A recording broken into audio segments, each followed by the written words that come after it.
సిలువను గూర్చిన వార్త నశించుచున్న వారికి వెర్రితనము గాని రక్షింపబడుచున్న మనకు దేవుని శక్తి.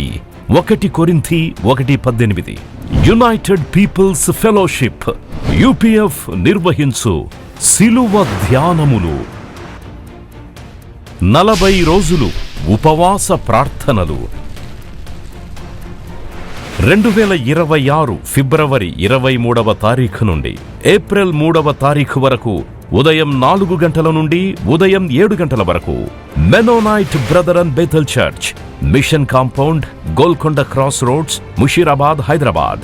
ఆహ్వానించువారు ప్రభువు దాసురాలు జాయ్ చెరియన్ గారు, senior pastor, UPF Hyderabad. YouTube, Instagram, Facebook మరియు జూమ్ ద్వారా ప్రత్యక్ష ప్రసారం.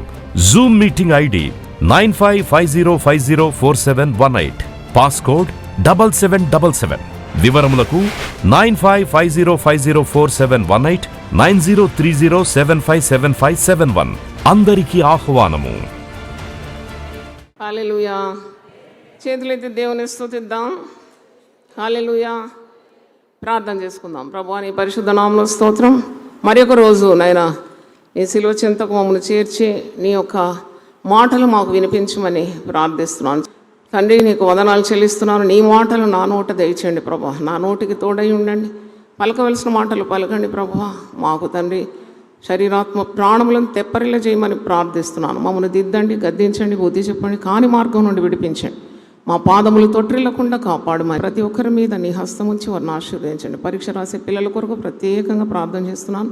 జ్ఞానము, జ్ఞాపక శక్తి, తెలివితేటలు ఇచ్చి చక్కని మార్కులు దయచేయమని ప్రార్థిస్తున్నాను. రాకపోకలు కూడా బిడ్డలు కాపాడు. ఇంటర్ పరీక్షలు, SSC పరీక్షలు, అలాగే తండ్రి గ్రాడ్యుయేషన్, మరి ఈ పరీక్షలలో మీరు తోడుండాలని ప్రార్థిస్తున్నాము. మా ప్రయాసం ప్రభువునందు ఏనాడు వ్యర్థము కాదని సెలవిచ్చినావు తండ్రి. కన్నీళ్లతో విత్తితే సంతోషంతో మేము పంట కోస్తామని సెలవిచ్చిన దేవా, పిడికెడు విత్తనాలు పట్టుకొని ఏడ్చిపోవాడు సంతోషంతో ఆర్భాటంతో పనులు మోసుకొని వచ్చిన వాగ్దానం మీద మేము ఆశ పెట్టుకొని ఉన్నాం తండ్రి. నాయన నీకు స్తోత్రం. వేకువని లేచి నిన్ను వెతకడానికి, నీ సన్నిధికి రావడానికి తండ్రి మాకు ఆయుస్సు, ఆరోగ్యం ఇచ్చి మమ్మల్ని నూతన పరుస్తున్న విధానం కొరకు నిన్ను స్తుతిస్తున్నాను తండ్రి. రక్షణ లేని గృహాల్లో మీరు రక్షణ కల్పించమని ప్రార్థిస్తున్నాను.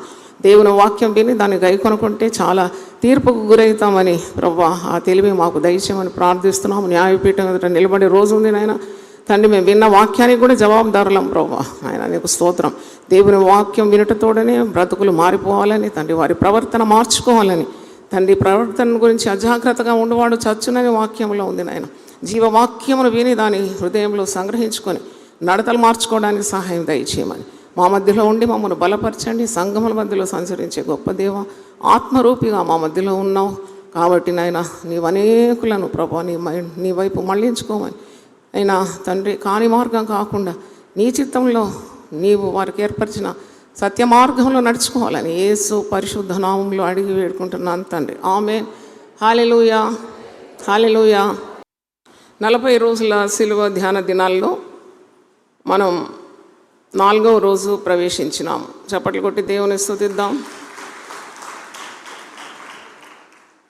యునైటెడ్ పీపుల్ ఫెలోషిప్లో జరిగే కార్యక్రమాలన్నింటిలో దేవుని కృప, దేవుని సన్నిధి ధారాళంగా దేవుడు అనుగ్రహించినందుకు నేను హృదయపూర్వకంగా దేవునికి వందనాలు తెలియజేస్తున్నాను. అయితే ప్రతిరోజు మీతో నేను కొద్దిసేపు మాట్లాడుతున్నాను. అంటే మరి దేవుడు నాకు సిలువను గురించి అనేక కోణాల్లో అనేక సంవత్సరాల నుండి బయలుపరిచిన సత్యాలు మరి ప్రజలకు అందించాలనే తీవ్రమైన ఆశ కలిగి ఉన్నాను. మరి ప్రతి సంవత్సరము 40 రోజులు ఈ విధంగా సిలువ ధ్యానాలు మనము నిర్వహిస్తున్నాము. అనేక మంది ప్రభు మార్గంలోకి వస్తున్నారు. అనేక కుటుంబాలు బాగుపడుతున్నాయి. మరి అనేకులకు లోక సంబంధమైన ఆశీర్వాదాలు, పరలోక సంబంధమైన దీవెనలు కూడా కలుగుతుంది. కనుక అందరూ ఒకసారి చప్పట్లు కొట్టి దేవుని స్తుతిద్దామా. హల్లెలూయా. నిన్నటి రోజు నేను ప్రార్థనలో కనిపెట్టినాను. మరి కొంతసేపు నేను మీకు వాక్యం అందించాలి. ఏ వాక్యము నేను అందించాలన్నప్పుడు దేవుడు నాకు ఒక కార్యాన్ని బయలుపరిచినాడు. అది సిలువ చెంతకు మనం చేరి ఉన్నాము. సిలువ మర్మములను గ్రహిస్తున్నాము. సిలువ శక్తిని మనం అనుభవిస్తున్నాము. సిలువ మార్గము నేర్చుకుంటున్నాము. యేసు ప్రభువు చూపిన బలియాగము, మన శరీరాత్మ ప్రాణముల కొరకు ఆయన మరి చేసిన గొప్ప త్యాగము, ప్రేమ ఇవన్నీ ధ్యానిస్తున్నాం. అయితే చాలా ప్రాముఖ్యమైనది ఒకటి దేవుడు నాకు బయలుపరిచినాడు. అదేంటంటే శరీర పరిశుద్ధత. మరి మెయిన్లీ వ్యభిచార పాపం. వ్యభిచార పాపము ఇది ఆది నుండే ఉన్నది, కొత్తదేం కాదు. కానీ ఒకటి విశ్వాసి తెలుసుకోవాలి, యేసు రక్తమందు విమోచింపబడిన విశ్వాసి, రక్తమిచ్చి సంపాదించుకున్న విశ్వాసి. ఎప్పుడు మనం చెప్తాం నీకు ఒక విలువ ఉంది, అది యేసు రక్తమంతా విలువ. నీ కొరకు ఆయన ప్రాణము మరి బలియాగంగా ఇచ్చినాడు, వెలబెట్టి కొనుక్కున్నాడు. అందుకే పదే పదే వాక్యంలో మనం చూస్తాం, మీ దేహము మీ సొత్తు కాదు, మీరు విలువ పెట్టి కొనబడినవారు. దేహము దేవుని ఆలయం, పరిశుద్ధాత్మకు నిలయం. మరి ఈ దేహములో ఆత్మ నివసిస్తుంది. మనం ఎప్పుడు అనుకోదు దేహం అంత ప్రాముఖ్యమైనది కాదని. నేనంటాను దేహము చాలా ప్రాముఖ్యమైనది. ఎందుకంటే పరిశుద్ధాత్మను నివసించే మరి ఆ ఆలయము వంటిదని వాక్యంలో మనం చూస్తున్నాం కదా. మరి ఈ దేహము పాపానికి కాదు, పరిశుద్ధతకు నిలయంగా ఉండాలి. పరిశుద్ధ గ్రంథంలో మనం చూసినప్పుడు చాలా రెఫరెన్స్లు ఉన్నాయి. ఏ విధంగా ఈ ఘటాన్ని నీవు కాపాడుకోవాలి. శోధనలు రాక మానవు, కానీ శోధన నుండి తప్పించే దేవుడు ఉన్నాడు. పాపము ఆకర్షిస్తుంది, కానీ ఆకర్షణలో పడి కొట్టుకొని పోవడానికి కాదు, ఆ ఆకర్షణ నువ్వు జయించాలి. నీకు అన్నిటిలో కూడా విజయం అనుగ్రహించడానికి యేసు ప్రభు సిద్ధంగా ఉన్నాడు. యేసు ప్రభువును నమ్ముకున్న వారికి ఓటమి లేదు, జయంపై జయం, బలంపై బలం. మరి నువ్వు ప్రార్థన చేసి తప్పించుకోవాలి. భక్తులు వ్యభిచార పాపం నుండి తప్పించుకున్నట్లు రుజువులు ఉన్నాయి. భక్తులు ఈ శరీరాశల్లో పడిపోయి దేవుని అనుగ్రహాన్ని పోగొట్టుకున్న ఉదాహరణలు కూడా చాలా ఉన్నాయి. దావీదు భక్తుడు తన జీవితంలో ఒక్కసారి మరి ఒక స్త్రీని మోహించి, ఒక కుటుంబస్తురాలు, ఆమె పిల్లలు గల తల్లి, ఆయనకి ఏం తక్కువైందని, కానీ ఆమెను చూచినాడు, మోహించినాడు, వ్యభిచారం చేసినాడు, దేవునికి దూరం అయిపోయినాడు. ప్రతి పాపం వెనుక చాలా పాపాలు లైన్ గట్టి వస్తాయి.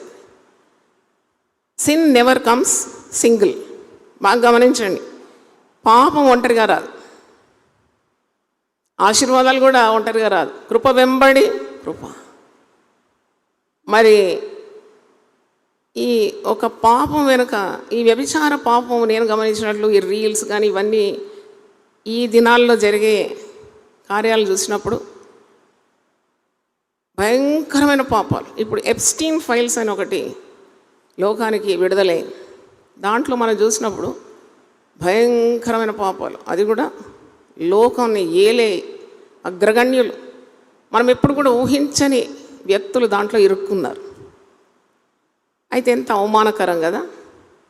చాలా ఘనులైన వారు పాపంలో పడినప్పుడు, వారి పేరు మంట కలిసినప్పుడు మనకు అర్థమవుతుంది how grave is the sin of adultery. ఈ వ్యభిచార పాపాన్ని దేవుడు చాలా ద్వేషిస్తున్నాడు.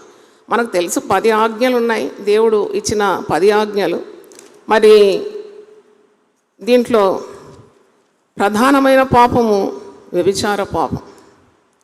మనకు తెలుసు విగ్రహారాధన, అలాగే విశ్రాంతి దినం పాటించకపోవడం, దేవుని నామాన్ని వ్యర్థంగా ఉచ్చరించడం, నరహత్య చేయకూడదని, తల్లిదండ్రులను సన్మానించాలని, మరి దొంగతనం చేయరాదని, అబద్ధ సాక్ష్యం పలకకూడదని, ఇలాగ 10 ఆజ్ఞల్లో ఇది 7వ ఆజ్ఞ, వ్యభిచరింపకూడదని. దీని గురించి నిర్గమకాండం 20వ అధ్యాయంలో ఉంది. అలాగే ద్వితీయోపదేశకాండం 5వ అధ్యాయంలో మనం చూస్తాం. క్రొత్త నిబంధనకు వచ్చినప్పుడు యేసు ప్రభువే స్వయంగా చెప్తున్నాడు. మీరు మత్తయి సువార్త 5వ అధ్యాయము 27-28 చదివితే, how grave is this sin called adultery. ఈ వ్యభిచార పాపము ఎంత ఘోరమైనది, ఎంత భయంకరమైందని యేసు ప్రభు కొండ మీద చేసిన ప్రసంగంలో మనము చూస్తున్నాం. 5:27-28 వ్యభిచారము చేయవద్దని చెప్పబడిన మాట మీరు విన్నారు కదా. మత్తయి 5:27-28 వ్యభిచారము చేయవద్దని చెప్పబడిన మాట మీరు విన్నారు కదా. నేను మీతో చెప్పున్నది ఏమనగా, ఒక స్త్రీని మోహపు చూపుతో చూచు ప్రతివాడు అప్పుడే తన హృదయమందు ఆమెతో వ్యభిచారము చేసినవాడు. అంటే ఎంత కఠినంగా అనిపిస్తుంది ఈ మాట. నీ చూపు జాగ్రత్త అని అర్థం. చూస్తే ఏమవుతుందిలే అని అనుకుంటాం, ఆలోచిస్తే ఏమవుతుందిలే అనుకుంటాం. ఒక్క చూపే అనేక పాపాలకు దారితీస్తుంది. ప్రభు అంటున్నాడు, నీ కుడి కన్ను నిన్ను అభ్యంతరపరిచిన దాని పెరిగి నీ వద్ద నుండి పారవే. నీ దేహమంతయు నరకములో పడవేయబడకుండా నీ అవయంలో ఒకటి నశించుట నీకు ప్రయోజనకరము కదా. నేనైతే పుట్టిన సంవత్సరాలు అయింది, కానీ ఎవరు గుడ్లు పీక్కోవడం నేను చూడలే, పీకి పారవేయడం కూడా చూడలే. భయంకరమైన వ్యభిచారులతో దేవుని వాక్యం అందించిన సందర్భాలు ఉంది, కానీ ఎవరు ఆ పని చేయరు కదా. అంటే మరి యేసుప్రభు ఎందుకన్నాడు, నీ కుడి కన్ను నిన్ను అభ్యంతర పరిస్థితి దాన్ని ఊడవేకి పారవేయి. నువ్వు కన్ను లేకుండా పరలోకంలో మరి ఉండడం కంటే, కన్ను లేక ఉండడమే మేలు నరకంలో పడడం కంటే అని దాని ఎంత భయంకరమైన పాపము మనకు అర్థం చేస్తున్నాడు. నీ కుడి చెయ్యి నిన్ను అభ్యంతరపరిచిన దాన్ని నరికి నీ వద్ద నుండి పారవే. నీ దేహమంతయు నరకంలో పడకుండా నీ అవయంలో ఒకటి నశించడం నీకు ప్రయోజనకరం కదా. అంటే నువ్వు పరలోకాన్ని అనుభవించడానికి ప్రభువు నిశ్చయించుకున్నాడు, నీకు రక్షణ మార్గం కల్పించినాడు. ఆయన రక్తము ప్రతి దుర్నీతి నుండి నిన్ను విడిపించింది, పరిశుద్ధ గుంపులో చేర్చినాడు. నీవు మరి లోకాశలు శరీర ఇచ్చలు జయించాలి కదా. పరిశుద్ధాత్మను మనకు కాపుగా కూడా ఉంచినాడు. వాక్యం ఇచ్చి మనల్ని ఆయన పోషిస్తున్నాడు. ఆయన రక్తము తడికట్టి మనల్ని నరక మొక్కలుగా నాటి పరిశుద్ధాత్మను కాపుగా ఇచ్చి పరలోకం నుండి దిగివచ్చిన జీవాహారంతో మనల్ని తృప్తిపరిచి పాపము చేయకూడదని పలుమార్లు వాక్యంలో మనం చదువుతున్నాము, చాలామంది బోధిస్తారు. అయినా జీవితంలో క్రమము లేదంటే ఎలాంటి ఘోర పర్యవసానానికి నువ్వు పరిగెత్తున్నావో అది నీకే అర్థం కాదు. Every sin has its own consequences. తర్వాత ఇప్పుడు వచ్చిన దురదృష్టకరమైన కార్యం ఏంటంటే సూపర్ గ్రేస్ అని, హైపర్ గ్రేస్ అని, ఏది చెల్లినా చేరిపోతుందని ఇలాంటి తప్పుడు అపోహలు ఉన్నాయి. అది మిమ్మల్ని మోసపరుస్తుంది. ప్రతి పాపానికి ఒక పర్యవసానం ఉంది. Sin will never go unnoticed before God. దేవుని కన్నులకు మరుగై నువ్వేమీ చేయలేవు. ప్రతిది కూడా ఆయన దృష్టికి స్పష్టంగా ఉంది. అయితే ఈ యేసుప్రభు కొండ మీద ప్రసంగంలో ఎందుకన్నాడు, నీ కన్ను నిన్ను అభ్యంతరపరిస్తే ఊడబెరికి పారేయమంటే దాని అర్థము అంత భయంకరమైంది. నువ్వు కన్ను లేక గుడ్డివానిగా ఈ లోకంలో ఉన్నా పర్వాలేదు, పరలోకంలో నీకు కన్నులు లేకున్నా పర్వాలేదు. 2 కన్నులతో నీవు నరకంలో పడుట కంటే. అంటే చూడండి, ద గ్రావిటీ ఆఫ్ సిన్ ఎంత భయంకరమైంది ఈ పాపం అని మీరు అర్థం చేసుకోవాలి. అయితే మనము యూట్యూబ్లో చూస్తాం వైరల్ అయ్యే కార్యాలు. ఈ మధ్యలో ఒక పాస్టరు చాలామంది స్త్రీలతో అక్రమ సంబంధం పెట్టుకున్నాడని ఆయన పేరు, ఆయన ఊరంతా చెప్పి చాలా రీల్స్ వస్తూనే ఉన్నాయి, వైరల్ అయిపోయాయి. చాలా young and dynamic person pastor, చూడ్డానికి కూడా అందంగా ఉన్నాడు, చాలా సామర్థ్యం ఉంది, పెద్ద సంఘం నడిపిస్తున్నాడు. నువ్వు పెద్ద సంఘం నడిపించడం కాదు, నీవు దేవుని చిత్తాన్ని నెరవేర్చడం చాలా అవసరం. చూడండి, ఇప్పుడు బండారం అంతా బట్టబయలై ఎవరు నమ్ముతారు ఇంకా వ్యక్తిని? నువ్వు యేసును బోధిస్తున్నావు, యేసును సిలువను గురించి బోధిస్తున్నావు, యేసు పునరుద్ధాన శక్తిని బోధిస్తున్నావు, వాక్యం బోధిస్తున్నావు. నీవే సరిదిద్దుకోకుంటే ఎవరిని ప్రీతిపరచడానికి నీ సేవ? కాబట్టి దేవునికి అంగీకారమైన విధానంలో మనం ఉండడానికి ప్రయత్నించాలి. వ్యభిచార పాపం ద్వారా ఒరిగేది ఏమీ లేదు. వ్యభిచరించేవాడు దేవునికి చాలా హేయకరమైన పాపాన్ని చేస్తున్నాడని మనసులో దైవభయం ఉండాలి. మరి మన శరీరము పరిశుద్ధాత్మ నియంత్రణలో ఉండడానికి ఎప్పుడు ప్రార్థన చేయాలి. I think prayer can overcome any temptation. యేసు ప్రభు మత్తయి సువార్త 26:41 ఒక మాట అంటాడు, మీరు శోధనలో ప్రవేశించకున్నట్లు మెలకువగలిగి మీరు ప్రార్థన చేయాలి. ఒకటి గుర్తుపెట్టుకోవాలి, మన శరీరం మనది కాదు. మీకు దేవుడు అమర్చిన శరీరం ఇది మీది కాదు. నా శరీరం నేనేమైనా చేసుకుంటాను, చెల్లదు, నరకపాలైపోతావు. పాపం వలన వచ్చు జీతం ఏంటి? మరణమే. మారుమనసు పొందాలి. మరి దేవుడు నాకు ఎందుకు ఇచ్చినాడు ఈ మాట చెప్పమని? ఎంతమంది వ్యభిచార పాపంలో ఉన్నారు. పైగా ఇప్పుడు రూల్స్ అన్నీ కూడా కొద్దిగా సడలించి శిక్షార్హం కాదని మరి అతి ఉన్నతమైన కోర్టు ఇలాంటివి జారీ చేసిన పరిశుద్ధ గ్రంథం అంటుంది పాపానికి శిక్ష తప్పకుండా ఉన్నదని. అది ఎప్పుడో కాదు, భూమి మీదనే పాపులు తమ పాపానికి తగిన శిక్ష పొందుతారని, నీతిమంతులు కూడా వారు చేసే క్రియలకు తగిన ఫలము భూమి మీదనే పొందుతారని వాక్యం ఉంది. అయితే మొదట నువ్వు గ్రహించాలి, దేహము దేవుని ఆలయం, పరిశుద్ధాత్మకు నిలయం. దేహాన్ని పాడు చేసేవాడిని దేవుడు పాడు చేస్తాడని. జారత్వమునకు దూరంగా పారిపోవుడి. మీ దేహం మీది కాదు, మీరు విలువ పెట్టి కొనబడిన వారు. అందుకే మీ దేహంతో మీరు పాపము చేయకూడదు. శిలువ ధ్యానాల్లో ఇది నేర్చుకోవాల్సిన సత్యం. ఈ దేహానికి దేవుడు ఒక వెల చెల్లించినాడు. ఆ వెల ఏంటి? యేసు రక్తం. యేసు రక్తం అనే విలువ నీ కొరకు పెట్టుబడి చేసినాడు. Precious blood of Jesus. You cannot play with your body. నీ శరీరంతో నువ్వు చెలగాటం ఆడడానికి వీలు లేదు. ఇంకోటి నువ్వు గమనించాలి, ఇది పరిశుద్ధాత్మకు నిలయం. దేహము పాపంతో దేవుని ఆజ్ఞలను అతిక్రమించి అవిధేయతలో ఉన్నప్పుడు పరిశుద్ధాత్ముడు అట్టి మలినమైన దేహంలో ప్రవేశించాడు. అందుకే నీ దేహాన్ని నువ్వు కాపాడుకోవాలి. ఇంకోటి, దేహంలోకి ఏ విధంగా ఈ పాపం ప్రవేశిస్తుంది, అది కంటి ద్వారా అని నేను చెప్పినాను. తర్వాత ఆలోచనలు అపవిత్రం కాకుండా చూసుకోవాలి.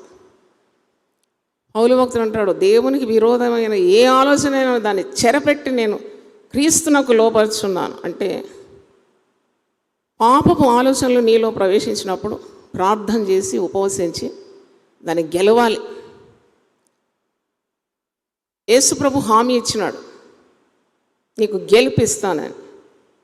నీకు సాతాను మీద విజయం, శరీరం మీద కూడా నీకు విజయం అనుగ్రహిస్తాడు. దేవునికి స్తోత్రం. లోకాశల మీద విజయం అనుగ్రహిస్తాడు, నేత్రాశల మీద నీకు విజయం అనుగ్రహిస్తాడు, జీవపు డంబం మీద నీకు విజయం అనుగ్రహిస్తాడు. అందుకే క్రమ పద్ధతిలో నీ జీవితం ఉండాలి. ఇప్పుడు ఈ 40 రోజులు సిలువ ధ్యానములు అంటే వీఆర్ టీచింగ్ స్పిరిచువల్ డిసిప్లిన్. ఇది ఆత్మీయ క్రమశిక్షణ అనే జీవితంలో. ఎట్లాగో పరిశుద్ధాత్మ సహాయంతో పవిత్రమైన జీవితాలు, దేవునికి ఇంపైన సువాసనగా మన బ్రతుకులు,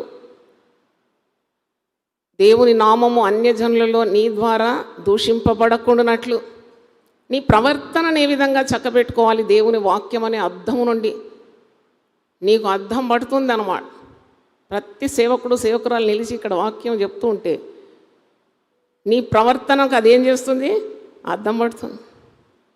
దేవునికి అయిష్టమైన ప్రతి కార్యాన్ని, ప్రతి నీచమైన కార్యాన్ని తొలగించుకోవాలి. ఎప్పుడు పాపంతో చెలగాటము ఆడకూడదు. Don't play with fire. ఎందుకంటే అగ్నితో ఆడేవాడు వానికి స్వనాశనము తెచ్చుకుంటాడు. మొట్టమొదట మరి వ్యభిచరించేవాడు వాడు బుద్ధిశూన్యుడని సామెతలు 6:23 ఉంది. వాడు తెలివి మాలినవాడు. దేవుని వాక్యం ఇంత విన్నా వాడు వాని పాదాలు జారు చోటనే ఉంది. ఏమి కాదులే, నాకేం కాదులే. నేను పాపం చేసినప్పుడెల్లా పోయి ప్రార్థన చేస్తాను. నేను ధైర్యంతో కృపాసనం మీద వెళ్తాను. దేవుడు నన్ను కనికరిస్తాడు, కృప వెంబడి కృపనిస్తాడు. ఇలా చాలామంది మోసపోతారు.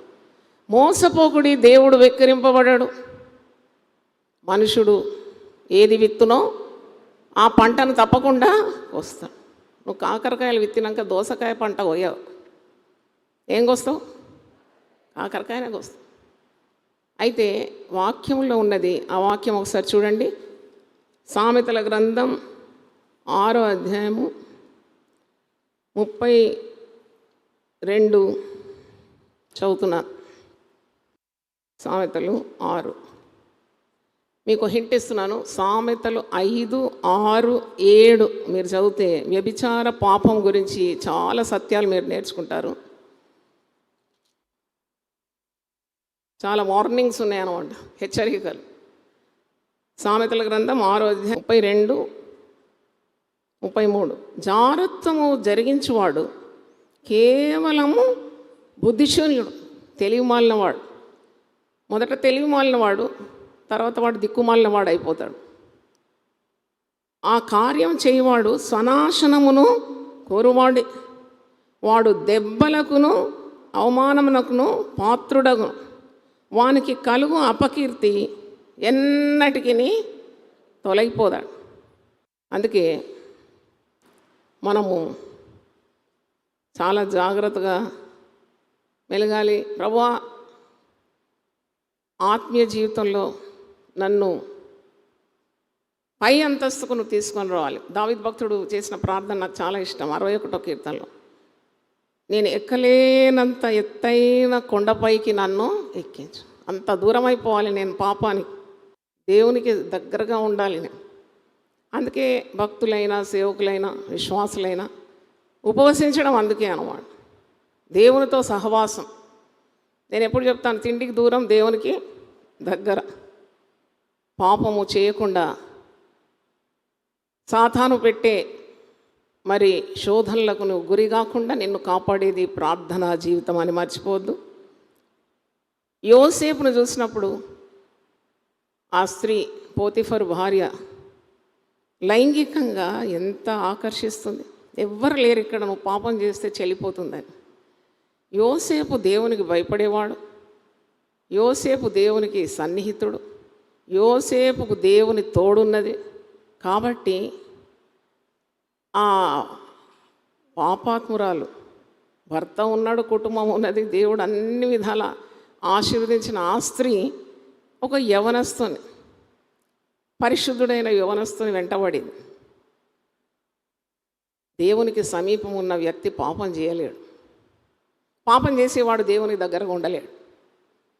దేవుని తోడు యోసేపుకునేది కాబట్టి ఆ పాపానికి తల ఒగ్గకుండా అక్కడి నుండి ఏం చేసినాడట, పారిపోయినాడంట. చప్పట్లు కొట్టి దేవుని స్తుతిద్దాం.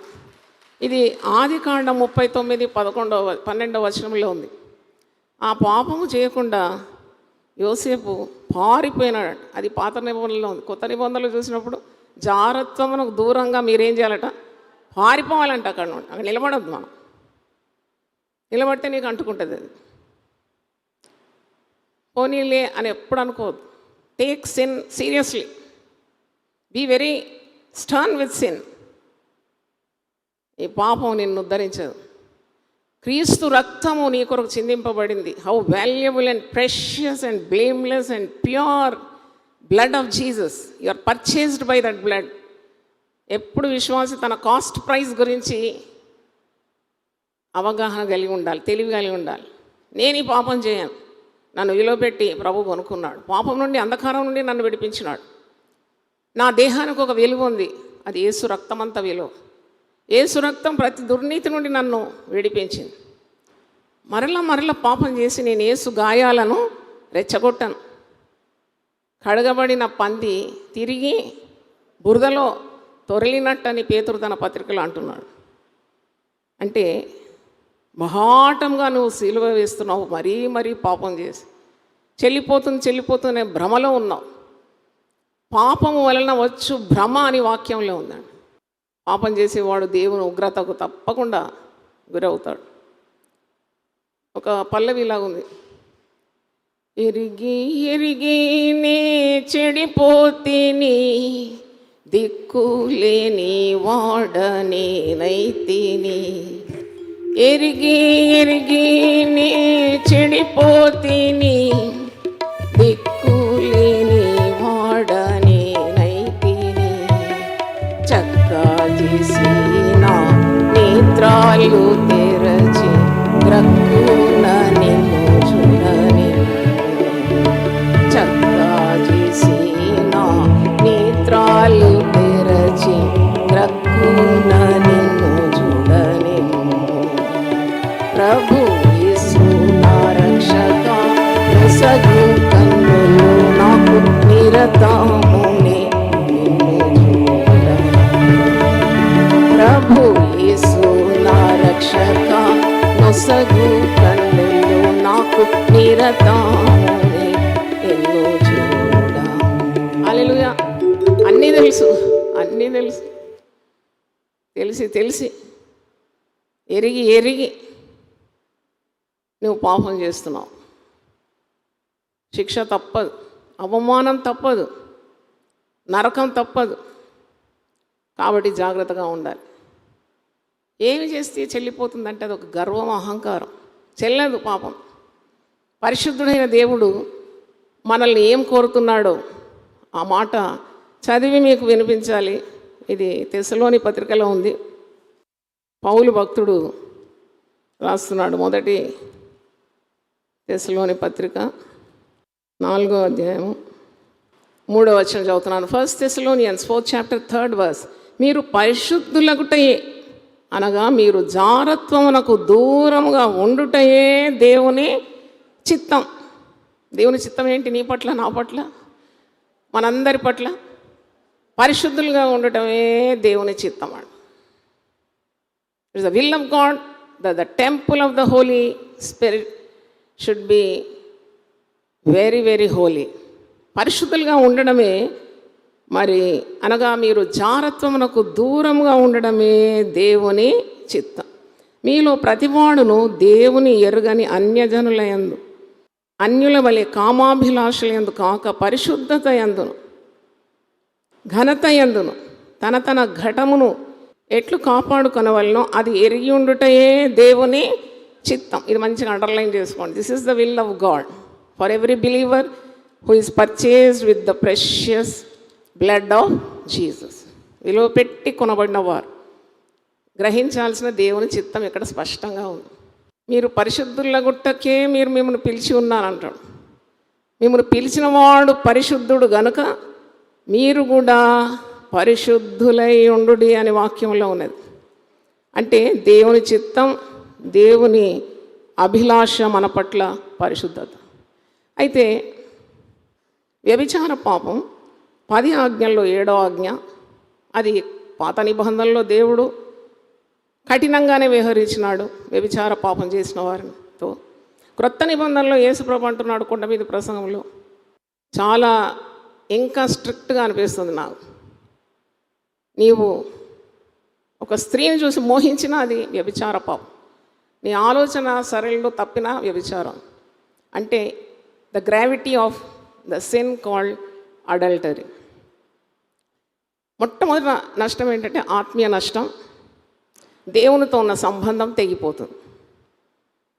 రెండవది, సామాజికంగా దేవుడు నీకు అనుగ్రహించిన గౌరవ మర్యాదలను కోల్పోతావు.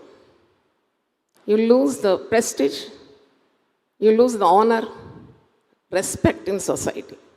నువ్వు ఎంత ఘనమైన విధంగా ఈ లోకంలో ఉన్నతమైన స్థాయిలో ఉన్నా దేవునికి దగ్గరగా ఉండని వానికి పేర్లు పెడతారు లోకం. వాడొక తాగుబోతు, వీడొక వ్యభిచారి, చూడండి ఎంత అలకనగా మాట్లాడతారు. అంటే సమాజంలో నీ గౌరవాన్ని పోవద్దు, దేవునితో ఉన్న సంబంధం తెగిపోతుంది. మూడవది, కుటుంబం అనేది దేవుడు పెట్టిన వ్యవస్థ, మర్చిపోకూడదు.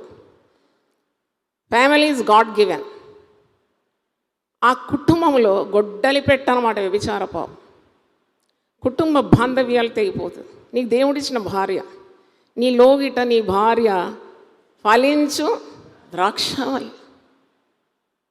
ఆ స్త్రీ పాపం చేయకూడదు, ఆ పురుషుడు కూడా పాపం చేయకూడదు నన్ను అడుగుతుంది. పెళ్లిపీటల మీద ఎంత గౌరవంగా చక్కగా తయారై దేవుని బిడ్డల సమక్షంలో దేవుని సమక్షంలో తీసుకున్న ఆ వివాహ ప్రమాణాలకు కట్టబడి ఉండాలి కదా ఊపిరిపోయేదాకా.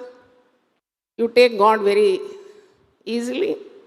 దేవుని సన్నిధిలో తీసుకున్న ప్రమాణాలు అంత అలకనా? How can you disrespect the vows you have taken in the presence of God and presence of God's people? దానికి శిక్ష తప్పదు. ఇంటిలో అసమాధానం వస్తుంది, కుటుంబాలు చీలిపోతాయి, పిల్లలు తిరగబడతారు, భార్య తిరగబడుతుంది, భార్య చేస్తే భర్త తిరగబడతారు. దీని పర్యవసానం ఏంటంటే హత్యలు, ఆత్మహత్యలు. లోకస్తుల వలె విశ్వాసాలు కూడా జారిపోయే అవకాశం. సాతానుడు అంత మోసగాడనమాట. నీకు మిరుమిట్లు గొలిపే దృశ్యాలు కనబరుస్తాం అండి. ఆదికాండం 3వ అధ్యాయంలోనే ఉంది కదా, ఆ పండు ఎలా కనిపించిందంట అవ్వకు, కనులకు రమ్యంగా అనిపించింది. పడ్డది. ఆమె పడ్డది కాకుండా పోయి భర్తకు కూడా ఇచ్చింది. చూడండి, అవిధేయత అనేది ఎంత గొప్ప పరిమాణాలకు దారితీస్తుంది. కుటుంబం విచ్ఛిన్నం కావడానికి కారణమే వ్యభిచారం. మీరు చూస్తుంటారు, నేనేమి విశదీకరించే అవసరం లేదు. మీరు వార్తల్లో చూస్తారు, యూట్యూబ్లో చూస్తారు.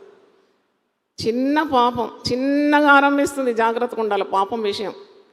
It starts very very minute, but it has the potency to grow to greater heights. ఆ చిన్న పాపమే పెద్ద శాపంగా మారిపోతుంది. కనుక పరిశుద్ధ గ్రంథంలో, సామెతల గ్రంథంలో నీ కన్నులు అటు ఇటు చూడొద్దంట, నేరుగా ఉండాలంట. నేరుగా దేశం వరకు చూడాలి. ఆయన విశ్వాసంలో కర్తయు దాన్ని కొనసాగించువాడైనా యేసు వైపు నీ నేత్రాలు ఉండాలి. ఆ ఏకాగ్రత కొరకు అడిగి పొందుకోవాలి. నీ అంతరంగ శుద్ధి మీద చాలా ధ్యాస పెట్టాలి. మనుషుల కనబడవలనని నీ నీతి క్రియలు చేయకూడదు. మనుషుల కనబడవలనని భక్తి కాదు. God hates hypocrisy. వేషధారులను ద్వేషిస్తాడంట దేవుడు. పాపిని కరుణిస్తాడంట. శిలువ ధ్యానాల్లో అది చాలా ముఖ్యం.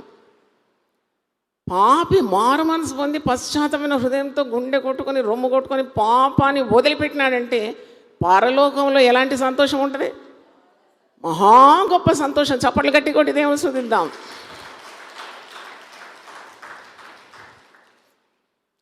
Great happiness when a sinner repents. నేను రోజు ప్రార్థన చేస్తున్నాను, దేవా ఇదేదో నామకార్థంగా ఏదో ఆచారంగా 40 రోజులు ఉండకూడదు. ఇది నువ్వు పరలోకం నుండి నాకు ఇచ్చిన దర్శనం. ఇది నేను నా కుమార్తెతో చెప్పినాను. నిన్న లండన్ నుండి ఆమె ఫోన్ చేసిన, అమ్మ ఎలా జరుగుతుందని అడిగితే చెప్పినాను, బిడ్డ నాకు దేవుడు 1000 ఏనుగుల బలం ఇచ్చేసినాడు ఈ పని చేయడానికి అన్నాను. ఆమె అన్నది, మమ్మీ జాగ్రత్త, నీ వయసు మర్చిపోకు, నువ్వు ఇంకా టీనేజ్లో ఉన్నావని అనుకుంటున్నావు. ఆ టీనేజ్ అవడానికి వస్తుంది, ఆమెకు కూడా పని రాదు. నేను చేస్తా పని, ఎందుకంటే నన్ను బలపరచు అని అందు నేను సమస్తము చేయగలను. ఈ శక్తి ఎలాగొచ్చింది నాకు? ఎందుకంటే I take care to keep my heart clean. Hallelujah. నేను పెద్ద పరిశుద్ధరాలని చెప్పడం లేదు, కానీ I make my attempt. I fear God. నేను దేవుని భయపడేదాన్ని. దేవుడిచ్చినవన్నీ మైమరచి ఒళ్ళు మరిచి పాపం చేయడానికి తెగింపు చెయ్యను. దేవుని భయపడతాను నేను. అందుకే నాకు బలం అది. నీ భక్తి నీకేం పుట్టిస్తుంది? ధైర్యం పుట్టిస్తుంది. మరొకసారి చెప్పట్లు కూడా దేవుని స్తుతిద్దాం. నీ భక్తి నీకు ధైర్యం మాత్రం కాదు, శక్తిని ఇస్తుంది. నీ భక్తి నీకు ఆరోగ్యాన్ని ఇస్తుంది. పాపం చేసేవానికి ఆరోగ్యం ఉండదండి. వాడు దేహంతో చెలగాటమాడినాడు కాబట్టి వాని ఆరోగ్యం అంతా క్షీణించిపోతుంది. వాని నడకలో కానీ వాని చూపులో కానీ ధైర్యం ఉండదు. అని మొట్టమొదటి చెడిపోయేది దేవునితో ఉన్న ధైర్యం తోటి మనుషులతో ఉన్న ధైర్యం పోతుంది అని. అందుకే పాపం చేయడానికి భయపడాలి. అందరూ పాపం చేసినారంట. దేవుడు అనుగ్రహించి మహిమను ఏం చేసినారు? పోగొట్టుకున్నారు. యేసుక్రీస్తు పరలోక భాగ్యం విడిచిపెట్టి లోకానికి వచ్చి పాపిని కరుణించడానికి, ప్రజలను వారి పాపంలో నుండి విడిపించడానికి లోకరక్షకుడుగా ఈ లోకానికి వచ్చినాడు. ఆయన ఎందుకు విశ్వాసం ఉంచేవారు నిత్య జీవమును కృపావరమును పొందుకుంటున్నారు. పాపం మీద విజయం సాధిస్తున్నారు. సాతాను వాళ్ళ కాళ్ళ క్రింద ఏం చేస్తానన్నాడు? చీతగా ద్రొక్కిస్తానన్నాడు. రోమీలకు రాసిన పత్రిక 16:20లో సమాధానకర్తయగు దేవుడు సాతానును మీ కాళ్ళ క్రింద శీఘ్రముగా చితక ద్రొక్కించను. చెప్పండి కొడదామా? దేవునికి స్తోత్రం. వ్యభిచారం ఎక్కడుందో పారిపోవాలి అక్కడికి వెళ్ళి. అక్షరాల రాసింది పరిశుద్ధ గ్రంథం. Flea from the adultery, sin called adultery. Flea from fornication. ఇప్పుడు యవన ఆడపిల్లలు, యవన మగపిల్లలు అంతా పాపంలో ఉన్నారు. ఓయు అనేది దొరుకుతుంది, రూమ్స్ దొరుకుతుంది. జారత్వం అంటే వివాహానికి ముందు చేసే పాపం. వ్యభిచారం అంటే వివాహం అయినాక చేసే పాపం. పరిశుద్ధత చాలా కరువైపోయింది. పాపము తాండవం ఆడుతుంది. సాధారణుడు విజయోత్సవంగా జెండా ఎగరేస్తున్నాడు. విశ్వాసులు కూడా కాలు జారి పడిపోతున్నారు. భయంకరమైన భ్రష్టు పట్టే పాపాలు కాపరి స్థాయిలో ఉండేవారు చేస్తున్నారు. సేవకుల స్థాయిలో ఉండేవారు, సేవకురాళ్ళ స్థాయిలో ఉండేవారు. పాపం ఒక భ్రమని, అది చేస్తే నువ్వు తప్పించుకోలేవని. దాని పర్యవసనం చాలా చేదుగా ఉంటుందంట. అది మొదట తీపిగా ఉంటుందంట, తర్వాత అది ముసిని పండంతా చేదుగా మారిపోతుంది. హత్యలకు, ఆత్మహత్యలకు, ఘోరమైన కార్యాలకు దారి తీసేది ఈ వ్యభిచార పాపం. దావీదు ఎంత నష్టపోయినాడు, కానీ దేవుని తట్టు తిరిగినాడు పశ్చాత్తమైన హృదయంతో. 51వ కీర్తన పశ్చాత్తాపంతో రాసిన కీర్తన. దేవుడు కనికరించినాడు, కానీ చచ్చేంతవరకు యుద్ధాలు మానలేదు తన గృహంలో, తన రాజ్యంలో. అంటే పాపం చేసి నువ్వు తప్పించుకోలేవని అర్థం. మరి ఒక మాట చదివి నేను ముగిస్తున్నాను. 119వ కీర్తన 11వ వచనం. సామ్స్ 119:11. నీ ఎదుట నేను పాపము చేయకుండానట్లు నా హృదయములో నీ వాక్యము ఉంచుకొని ఉన్నాను. హల్లెలూయా. నేను పాపము చేస్తే నా హృదయంలో నేను పాపం ఉంచుకుంటే నా మనవి నువ్వు వినవు, కానీ నా హృదయంలో నేను నీ వాక్యం పదిలం చేసుకుంటే నేను పాపము చేయను. అందరూ ఒకసారి లేచివ్వండి. ఎంత ఘోర పాపాత్ములనైనా ప్రేమించునురారా. ఎంత ఘోర పాపాత్ములనైనా ప్రేమించునురారా. పాప భారముతో రారా, పాదములపై పడరా. ప్రభు పాదములపై పడరా. పాపుల రక్షకుడేసు, పాపుల రక్షకుడేసు, తప్పక నిన్ను రక్షించు, తప్పక నిన్ను రక్షించు. ప్రేమామృతధారలు చిందిన యేసుకు సమమెవరు. ప్రేమామృతధారలు చిందిన యేసుకు సమమెవరు. ప్రార్థన చేసుకుందాం. ప్రభువా, నీ పరిశుద్ధ నామమునకు స్తోత్రం తండ్రి. పాపులమైన మా కొరకు సిలువలో గొప్ప ప్రేమ, త్యాగం, బలియాగం చేసినావు తండ్రి. నీ ప్రాణాన్ని, రక్తము చివరి బొట్టు వరకు ధారపోసినావు.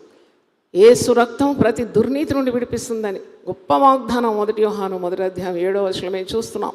నీతో మేము సహవాసం కలిగి ఉండాలంటే పరిశుద్ధ ప్రవర్తన కలిగి ఉండాలి.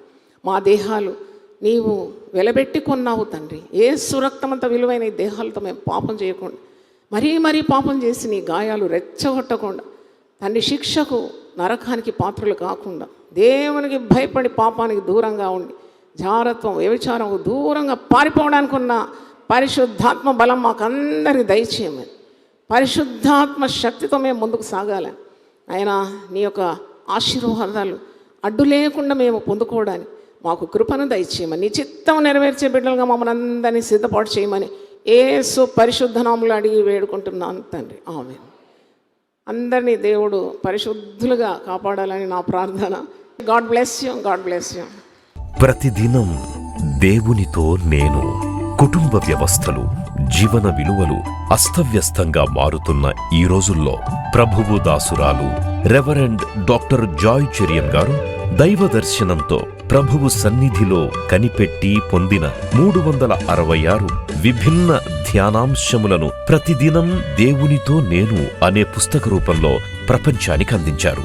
ఇది అనేకుల జీవితాలను ప్రభావితం చేసే ఒక విలక్షణమైన గ్రంథము. పరిశుద్ధాత్మ దేవుడు ఈ పుస్తకమును పఠించే ప్రతి ఒక్కరిని స్పృశించి శక్తితో నింపునుగాక.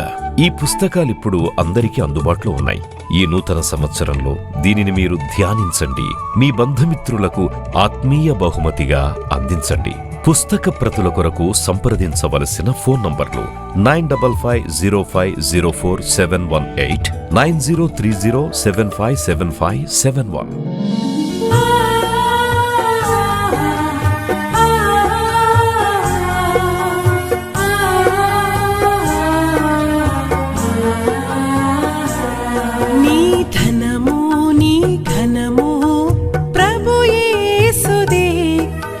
దశమా భాగమునీయ వెనుదీతువా. నీ ధనము నీ ఘనము ప్రభు యేసుదే, నీ దశమా భాగమునీయ వెనుదీతువా.